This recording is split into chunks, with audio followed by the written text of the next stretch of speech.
এই ভাতটা কিন্তু মমতাদির দেওয়া বিনা পয়সায় রেশনের চাল। সেই একটাই কথা বলতে হয়, ওহে নন্দলাল 1100 টাকার গ্যাসে ফুটছে বিনা পয়সার চাল। আর এই যে হচ্ছে আপনাদের হাল, এই যে ধোঁয়াতে মেয়েদের চোখে জ্বলছে। দিদি প্রতিদিন চোখে জল বেরিয়ে যায় না? চোখ তো লাল হয়ে যায়, বলো কি চোখের পক্ষে কত ক্ষতিকারক।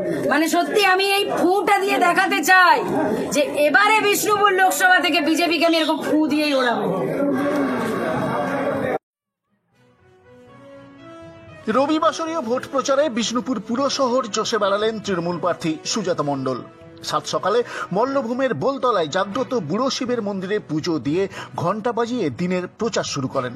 বিষ্ণুপুরের বিধায়ক তন্ময় ঘোষ এবং দলের কাউন্সিলরদের সাথে নিয়ে এদিন শহরে ডোর টু ডোর প্রচার সারেন তিনি। সুজাতা দেবীর প্রচারে প্রচলিত ছকবাহায় তার ইউএসপি, আজও তার ব্যতিক্রম হল না। প্রচারের পথে সোজা ঢু মারলেন এক গৃহস্থের রান্নাশালে। কাঠের উনুনে তখন নল দিয়ে ফু মেরে উনুন চালানোর চেষ্টা চালাচ্ছিলেন ওই গৃহকর্ত্রী। তার পাশে বসে তিনি কেন্দ্রের উজালা যোজনাকে কটাক্ষ করতে ছাড়েননি। পাড়ার পুরসভার ভোট থেকে দিল্লির লোকসভার ভোটে বিজেপি জিতেও যে এতটুকু কষ্ট লাগবে হয়নি ওই গৃহকর্ত্রী তার ঠারে ঠারে বোঝানোর চেষ্টা করেন সুজাতা, এবং শেষে নলে ফু দিয়ে এবার বিজেপিকেও ফু মেরে উড়িয়ে দেওয়ার চ্যালেঞ্জ ছোড়েন। চোখের পক্ষে কত ক্ষতিকারক। মানে সত্যি আমি এই ফুটা দিয়ে দেখাতে চাই যে এবারে বিষ্ণুপুর লোকসভা থেকে বিজেপিকে আমি এরকম ফু দিয়েই ওড়াবো।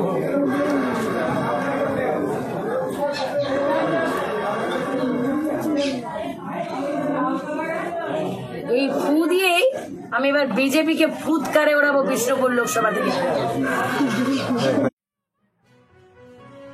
পাশাপাশি এদিনও তার স্বভাব সিদ্ধ ভঙ্গিতে প্রাক্তন স্বামী সৌমিত্র খানকেও এক হাত নেন সুজাতা দেবী। দারুণ দারুণ দারুণ।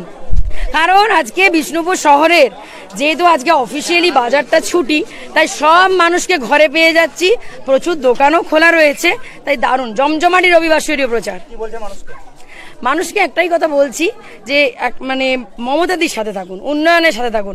তার কারণ দেখছি মেয়েদের বাড়িতে বাড়িতে যখন যাচ্ছি, মেয়েরা কিন্তু দুহাত তুলে আশীর্বাদ দেওয়ার জন্য দাঁড়িয়ে রয়েছে। আর সামনের মাস থেকে লক্ষ্মী ভান্ডারটা ডবল হয়ে যাচ্ছে, এটা তো মেয়েদের জন্য ডবল ধামাকা। তাই নারী শক্তি জিন্দাবাদ। আর এখানকার যিনি বিজেপির যিনি বিদায়ী সাংসদ ছিলেন, তিনি তো 10 বছরে কোনো কাজ করেননি। এই যে ওয়ার্ডটা দেখছেন, খুব দুঃখ লাগছে, এই ওয়ার্ডে বিজেপির কাউন্সিলর জিতেছে, এখানে বিজেপির এমপি, তাদেরকে মানুষ চোখে দেখেনি, পাশে পায়নি। এমনকি আমি একজন বয়স্ক মানুষের কাছে গেছিলাম, আমার দেখে খারাপ লাগলো। আমি বললাম বার্ধক্য ভাতার কার্ডটা করিয়েছো? বলছি এখানকার বিজেপির যিনি কাউন্সিলর তিনি খোঁজই নেন না। অতবার বলছি খোঁজই নেন না। আজকে আমাদের চেয়ারম্যান ছিলেন, ভাইস চেয়ারম্যান ছিলেন এবং আমাদের বিধায়ক সবাই ছিলেন। কথা দিয়ে গেলাম আগামী 15 দিনের মধ্যে ওনার বার্ধক্য ভাতার কার্ড হয়ে যাবে। তাহলে আজকে ভাবুন, বিজেপিকে ভোটটা দিয়ে লোকসভাতে এবং এই যে পুরসভাতে এখানে মানুষ আফসোস করছে, মানুষ মমতাদির সাথেই থাকবে। Bureau report, Bankura 24x7, Bishnupur.